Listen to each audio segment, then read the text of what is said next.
Hey guys, Dave from Dave's Glory Shopworks here, and in this episode we're just about neck deep in this project, at least shoulder deep anyway. All we're doing, we have changed the fuel tank and we've just got some rusty, not rusty, but this is old gasoline. This is like pre-ethanol gasoline. Yeah. Actually smells kind of good. You don't get to smell that every day. Mind you, it is like it's down to a fine tar in the bottom of the gas tank. You kind of see some of it right here. It's just sticky. Reason being, this gas tank came from a truck that was converted to propane, and so whatever little bit of fuel was left in it just stayed there. Nobody ever flushed it out, cleaned it out, or pulled the fuel tank out. Why would you bother, right? But we are going to have to put something in there to soften it before we put the fuel pump assembly in, because the last thing we need is for the fuel pump assembly, here's the inlet, to get clogged up with any kind of junk. So we've had some progress though, so I'll walk you guys through it and catch up here. So new to us fuel tank, the old fuel tank, which is outside now. The front was crushed up, the strap, the fuel tank strap was bent up, and of course with the plastic tank it will conform to that bend, and you're pretty well, it's been like that long enough that he was probably losing about 2 gallons of fuel capacity. So we figured while we had the box off and we had the cab loosened off and everything, it'd be a good idea to do that. Now, damage. Well, we had the cab flipped up, and I tried to avoid this. Anyway, we put a good crease along the back of the cab here in these spots. The good news is it's easily repairable from the inside, full access, so I'll pound it all out. It may not look perfect anymore, but it's the back of the cab and the truck box is going to hide it. Again, not a SEMA show truck. So, we've got good door, we've got good fender. I mean, good-ish. But fairly rust free, only a couple little spots to fix. Same thing with the door, there's no real rust on it, a little bit of surface patina, and of course the wonderful 1980s, early 90s flaking paint. Gotta love early paint systems when they try them. Anyway, the door has great gaps, it opens, the hinge pins are tight, and the door closes really nice without any effort. We got good gap to our new rocker panel, good gap to our fender. The fender is lined up here out, it's nice and even, it's about the nicest I could do without major restructuring. And then that brings us to the next part, is we've been slowly working at refurbishing the paint, as it were. Now most of you die-hard Mopar guys, such as myself, we would paint this body color, but we only have so much paint. Now we've got a fair bit of paint, we've got about 1.5 gallons, but we want coverage on all the other areas first before we worry about the engine bay. So Danny has decided a satin black is going to look just as good in this engine bay and it'll present well. And since there's nothing numbers matching about this truck in any way, shape, or form, that's not the original engine, that's not the original frame, that's not the original cab, none of it matches. We don't even know what this truck looked like originally at all. Then why are we're not worried so much about the paint matching? Would it be nice? Sure, if we had another 6 months we would do a lot of other different things, but we don't have to, and we're not going to worry about it. Simple cleanups on the brake booster. I don't remember how nasty that was, but we got some work happening. The rad support is partially painted. The inner fender, the driver's side one here, is painted. Part of the cab. We got this big cavity here. We just did a simple rolled the edge out in the bottom, and because it's a drain for all the leaves and junk and mud that land up in there. So now when Danny's washing the truck, he can go in there with a garden hose through the vents on the cowl, and he can actually flush out anything that's fallen in there, and it will drain out. Longevity. But last video, rocker panels are in. We've got the metal replaced on the back side. I've got a short video out showing that. we are in fantastic shape for getting this guy together. So where I'm sitting at right now, I'm gonna pick up some probably some sea foam. It's kind of like Berryman's, whatever.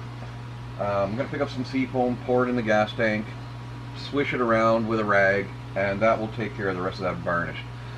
Any more left over, there's no junk, there's no chunks or anything. So anything left over will dilute and sort of mix up with the gasoline. We just want it to be a minimum, bare minimum. Because this is the old school gasoline, and this is good for junking up carburetors. There, this is the biggest chunk, and that's actually an old bug. Whoops. Anyway, but yeah, you look at this stuff. Oh, look at that, another bug. That looked like a bee, maybe? Yep. Huh. Gone now. Cool. So there we go. The biggest chunks are bugs. And the bugs aren't going to get sucked up, but they could plug the pre-filter. So we're going to get everything out of the tank before we put the fuel pump back in. I mean, that's kind of where we're at right now. Once the fuel tank is done and the back of the cab is fixed. Oh, I didn't show you. Right here, I started just a little bit of it. I still have to bring some of this dent out, and I got to weld up this section here in a couple pinholes. But down here was good and ready for a bit of filler. This is only because this is microfiber fiberglass. I only put it on here because this is the leftover from doing the other side. We take a quick look at the other side, you'll see what I mean. This side had big dents and everything. We knocked them out as best as we could. And again, more of the and so this is the microfiber fiberglass. I think it's a Napa brand stuff, and it is strong. It is strong. And the cab, having all these compound corners, there's no flex here to the cab, or if there is, it's very, very minimal. So when this is done, it's a little bit thicker than I'd like it to be in a couple spots, but overall it's a skim. So from about here to here, there's a couple of dimples that are about a 1/4 inch deep, and it was just how far do you go to really smooth something out versus what the truck's going to be used for. And this is daily driver commuter, and again, not a show truck. I'm kind of hoping it does go to a couple of car shows. It's going to look pretty clean and tidy, and I can't wait to show you guys the paint that we're going to put on it. Boy, I hope I can pull that paint job off. I think that's kind of where we're at now. We've got our brand new cab mounts on the frame. We're using the 4-inch body lift. 4, 3, 1, 2. We're using the 3-inch body lift spacers all through the truck.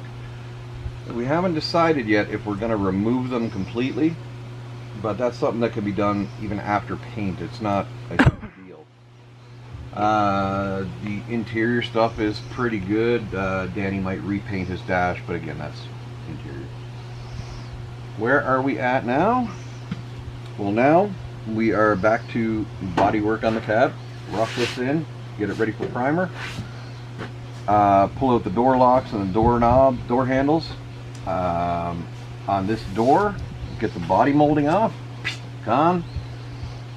Prep this for primer. Same thing with the fender. Give it a good scratching down. It's got the same paint on it.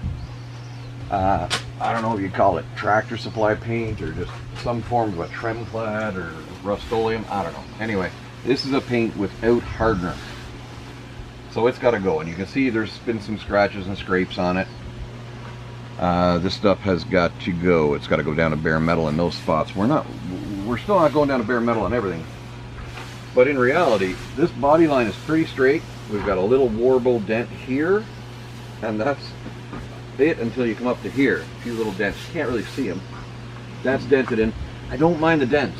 We can knock the dents back. The only real rust we've got to deal with is this little spot right here. And since I've got to dolly this back anyway, it's poked out. Probably had a tree branch go up and hit it. And straighten out this body line. I'll just give a little zip, cut a piece of that off of one of the other spare fenders that we have for a donor, and we're good to go. Sad part is I've got to pull the fender back off because we still got to prep and clean this side of the firewall and inner fender. But I mean, hey, progress. this thing's starting to look pretty good. I know Danny and I were feeling pretty dang good today. I felt pretty good last night when Darcy and I knocked the cab back onto the cab mount. Got it all lined up and tightened down. That was fantastic. If you guys want to see a video of actually lining up a door and getting it ready to fit the vehicle, let me know. My next video I could very well do for the driver's door. I still have to fix the hood, the door pins, but we're at that spot where if you want to see that, because that is sort of the continuation of the whole deal. You start with your cab. The cab doesn't really move, so I mean this area, this hole for the door doesn't really move. So you put your door on and you line up your door as best as possible with the gaps that you have. I could possibly pull it back a little bit more, but I have a generous gap on my fender here that's even with this. I really don't feel the need. And it's a tiny bit almost tight down here, but it's so even and straight, and that is a slip-on rocker panel, so it is going to be a tiny bit thicker, or reduced gap, I guess.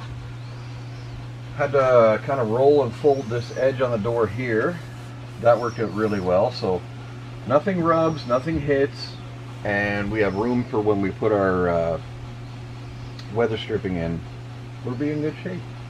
But yeah, you start with the door, line the door up into the cab, lock it all in, and then you put your fender on, and you sort of get your height right here. You got shims to put under the fender lip. Move your bottom of your fender. Like I can go through all this with you guys. If you want me to do a video for it, I will try to make it interesting. If not, don't get me wrong, it's kind of boring. I just like to just go ahead and do it, but I'd do it for you. Anyway, I think that's got us caught up on everything to point right now. We've had some really good progress the last couple days, and I'm going to keep on trucking on this rig, and hopefully you guys will tune in for the next video when we've got more stuff done to it. We're getting that much closer to having a body back. Alright, I'm Dave from Dave's Glory Shop Works, Nat on camera, and thank you guys. Have a great night. We'll see you on the next one.